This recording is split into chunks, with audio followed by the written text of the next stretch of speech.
Assalamualaikum warahmatullahi wabarakatuh.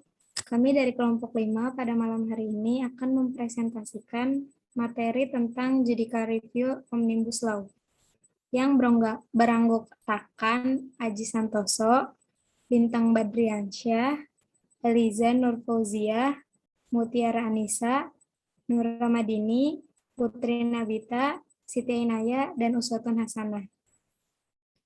Pada materi asal mula akan dijelaskan oleh Aji Santoso. Waktu dan tempat dipersilakan. Untuk materi yang pertama yaitu mengenai asal mula adanya UU Cipta Kerja. UU Cipta Kerja bermula saat pemerintah mengusulkan RUU Cipta Kerja ke dalam program legislasi nasional (Prolegnas) jangka menengah tahun 2020 sampai 2024 pada 17 Desember 2019. Seiring berjalannya waktu, draft RUU Cipta Kerja yang beredar di masyarakat selalu berubah-ubah, mulai dari 1.200 halaman, kemudian turun menjadi 800 halaman, dan kemudian bertambah lagi menjadi kurang lebih 1.000 halaman. Guru dan akademisi pun dibuat bingung dengan perubahan-perubahan tersebut.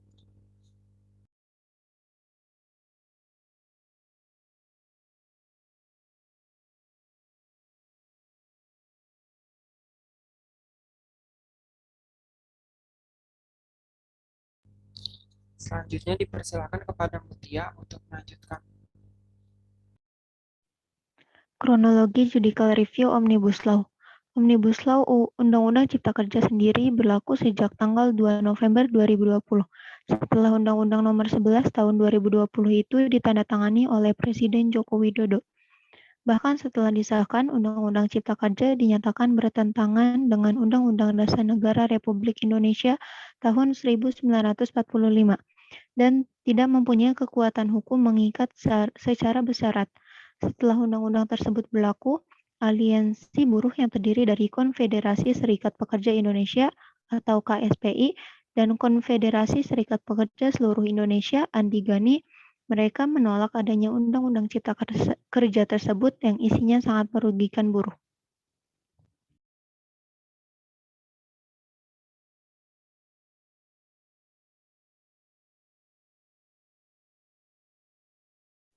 Selanjutnya akan dibacakan oleh Putri.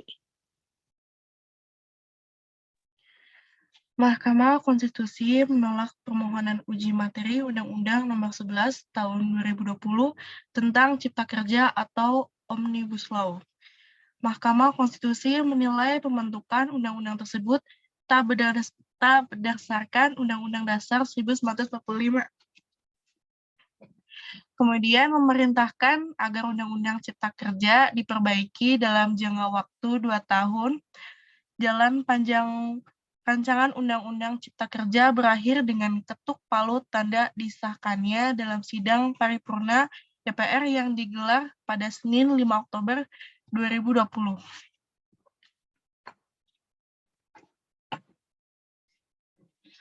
Materi selanjutnya akan dibacakan oleh Uswatun.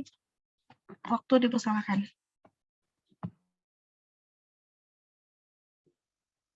Selanjutnya, naskah Undang-Undang Cipta Kerja yang sudah disahkan dan terdiri dari 1.187 halaman ternyata mengundang banyak kritik, terutama dalam klaster ketenagakerjaan atau dalam bab 4 Undang-Undang Cipta Kerja. Bentuk dari kritikan penolakan tersebut adalah bahwa salah satu serikat pekerja yakni Konfederasi Serikat Buruh Seluruh Indonesia atau KSBSI melayangkan permohonan judicial review ke Mahkamah Konstitusi.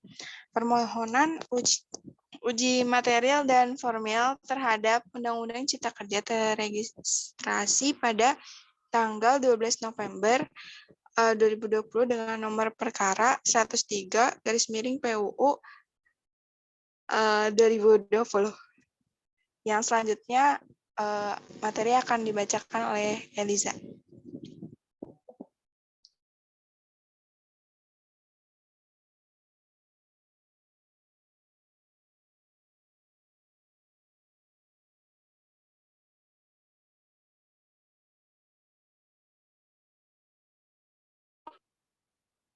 Untuk selanjutnya, Mahkamah Konstitusi memutuskan Undang-Undang Nomor 11 tahun 2020 Cipta Kerja inkonstitusional secara bersyarat.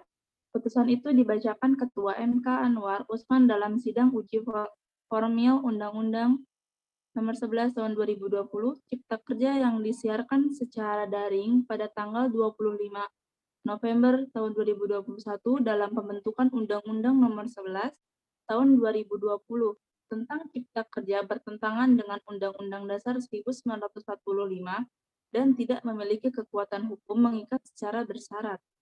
Sepanjang itu juga tidak dilakukan perbaikan dalam waktu 2 tahun sejak keputusan ini diucapkan.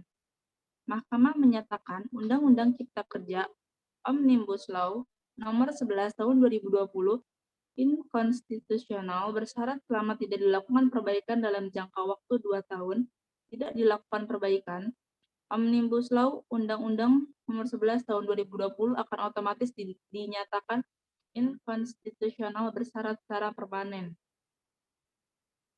Materi selanjutnya akan dibawakan oleh Bintang Badrian. Waktu dan tempat dipersilakan.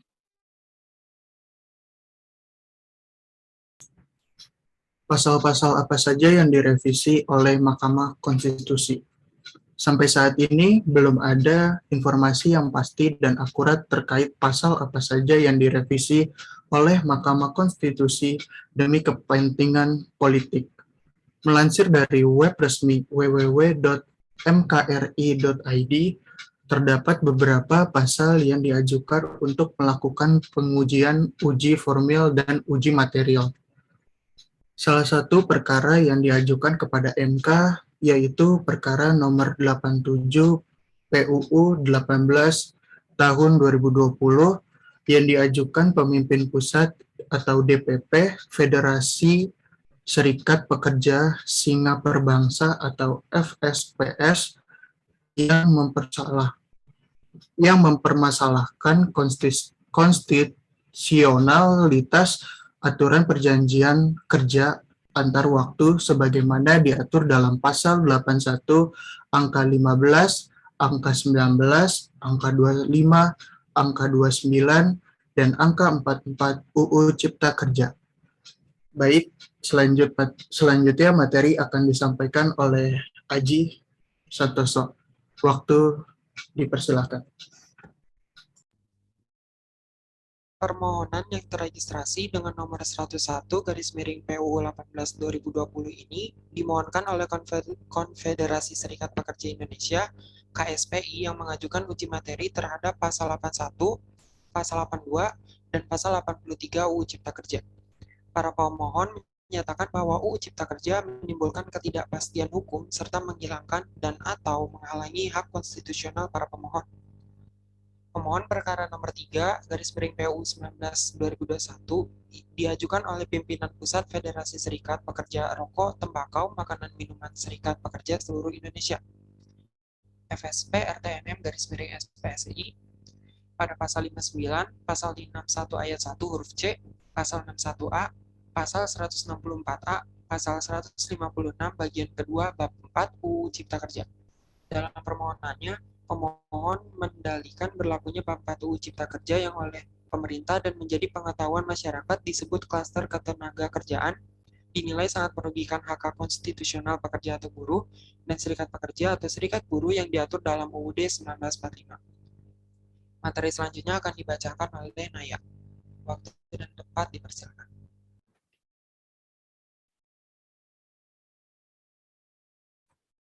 Laporan lainnya yang didapat yaitu pemohon perkara nomor 6 PUU 19/2021 Ridwan Hakam Aziz dan kawan-kawan melakukan pengujian formil Undang-Undang Cipta Kerja. Menurut para pemohon, pembentuk Undang-Undang Cipta Kerja tidak mempunyai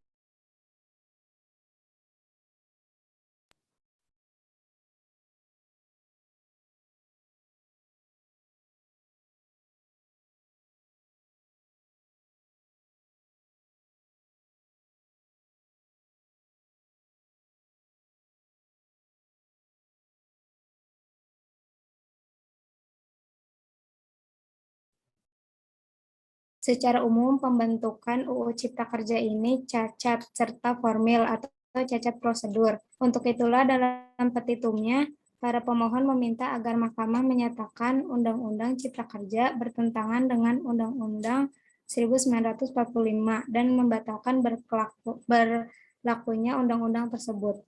Materi selanjutnya akan dibacakan oleh Dini.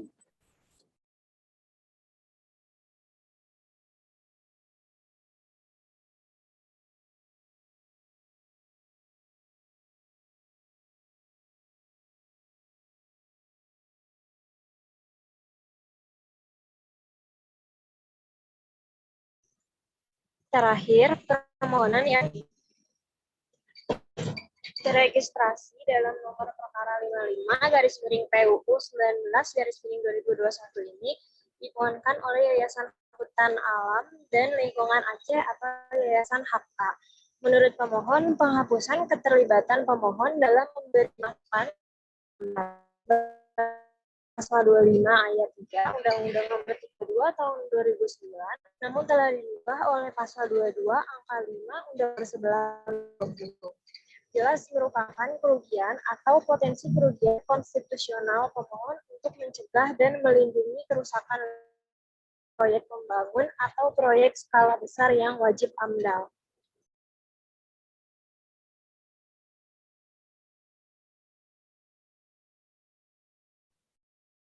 Kesimpulan presentasi malam ini adalah, pada dasarnya Omnibus Law adalah undang-undang yang diciptakan untuk kepentingan negara, mengejar keterbelakangan Indonesia dari segi sumber daya manusia.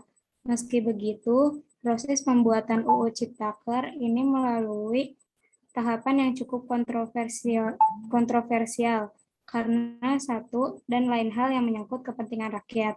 Dengan ini diharapkan waktu yang diberikan Mahkamah Konstitusi kepada pembuat undang-undang selama 2 tahun dari 2020 yaitu 2022, diharapkan bisa memenuhi dan mencakup kepentingan masyarakat Indonesia, terlebih buruh pekerja dengan efektif dan efisien.